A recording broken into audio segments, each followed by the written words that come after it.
Hello friends, நான் உங்கள் குபை skills TV. எல்லோரும் எப்படி இருக்கீங்க? நல்லா இருக்கீங்களா? இன்றைக்கான ரெசிபி என்ன அப்படின்னு பார்த்தீங்கன்னா, நம்ம ஸ்வீட் ரெசிபி தான் பண்ண போகிறோம். ஐ மீன் கேரட் அல்வா. ஸோ ஓகேங்களா, கேரட் அல்வா யார் யாருக்கெல்லாம் பிடிக்குமோ அவங்களாம் வந்துட்டு கமெண்ட் பாக்ஸில் ரெட் ஆட் கொடுங்க. ஸோ இன்றைக்கி வந்து வீட்லேயே வந்து ரொம்ப சிம்பிளாக ரொம்ப குயிக்காக வந்துட்டு எப்படி நம்ம வந்துட்டு கேரட் அல்வா பண்ணலாம் தான் பார்க்க போகிறோம். ஸோ கேரட் அல்வா நீங்கள் இதுக்கு முன்னாடி சாப்பிட்டவங்களா இருந்தாலும் சரி, சாப்பிடாதவங்களா இருந்தாலும் சரி, நம்ம வீடியோ இப்போ நீங்கள் புதுசாக பார்க்குறீங்க அப்படின்னா நம்ம வீடியோக்கு ஒரு லைக் அண்ட் கமெண்ட் கொடுத்துட்டு நம்ம வீடியோவை சப்ஸ்கிரைப் பண்ணி பார்த்துக்கோங்க. அப்போ தான் நான் உங்களுக்கு போடுற ஒவ்வொரு வீடியோவும் உங்களுக்கு தேடி வரும்.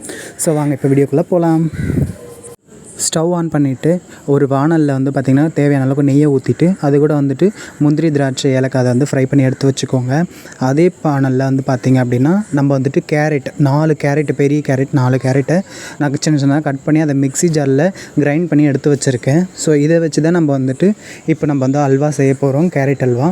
கேரட்டை வந்து மிக்ஸி ஜாரில் போட்டு மிக்ஸ் பண்ணி எடுத்து அதில் பண்ணால் தான் உங்களுக்கு வந்து கேரட் அல்வா வந்து ரொம்ப டேஸ்ட்டாக ரொம்ப ஸ்வீட்டாக இருக்கும். ஸோ அதனால தான் வந்துட்டு நான் இது பண்ணுறேன். இப்போ பார்த்திங்கன்னா மிக்ஸி ஜாரில் மிக்ஸ் பண்ணி அரைச்சி எடுத்து ஊற்றியாச்சு. ஒரு 10-15 நிமிஷமாக நல்லா வேகுது. வெந்துகிட்டே இருக்கும்போது உங்களுக்கு வந்து இந்த மாதிரி கொஞ்சம் தண்ணியான ஸ்டேஜில் தான் காட்டும்.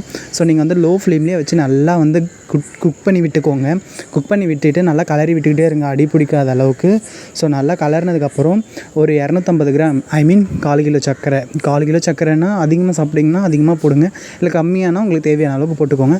நான் வந்துட்டு ஒரு 5 பேருக்கு நான் சமைக்கிறேன் அப்படிங்கிறதுனால 1/4 கிலோ சர்க்கரையை போட்டிருக்கேன். 1/4 கிலோ சர்க்கரையை போட்டு நல்லா மிக்ஸ் பண்ணி விட்டுக்கோங்க. லோ ஃப்ளேம்லேயே வச்சு நல்லா குக் பண்ணுங்கள். உங்களுக்கு அப்படியே வந்து ரொம்ப திக்கான ஸ்டேஜுக்கு வந்துடும். ஃபஸ்ட்டு எப்படி தண்ணியாக இருந்தது, இப்போ பாருங்கள் எப்படி திக்காகிடுச்சு.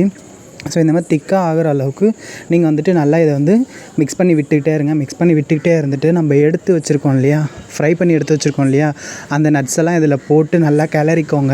கிளறி விட்டுக்கிட்டே இருங்க. நல்லா பச்சை வாடை போகிற அளவுக்கு நல்லா கிளறிட்டு இதை வந்துட்டு ஸ்டவ் ஆஃப் பண்ணிவிட்டு பிளேட்டில் சர்வ் பண்ணுங்கள். உங்கள் வீட்டுக்கு கெஸ்ட் யாருனா வந்திருந்தாவோ, அப்படி இல்லை அப்படின்னா உங்கள் வீட்டில் யாராச்சும் குழந்தைங்க இருந்தாங்க அப்படின்னாங்கோ அவங்கள ஈவினிங் ஸ்நாக்ஸாவோ, இல்லை கெஸ்ட்டுக்கு யாருக்கா வந்திருந்தாங்க அப்படின்னா அவங்களுக்கு ஸ்வீட் ரெசிபியாகவும் இந்த ஸ்வீட்டை செஞ்சு நீங்கள் அசத்துங்க.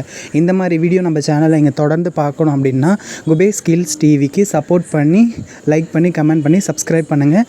பாய்.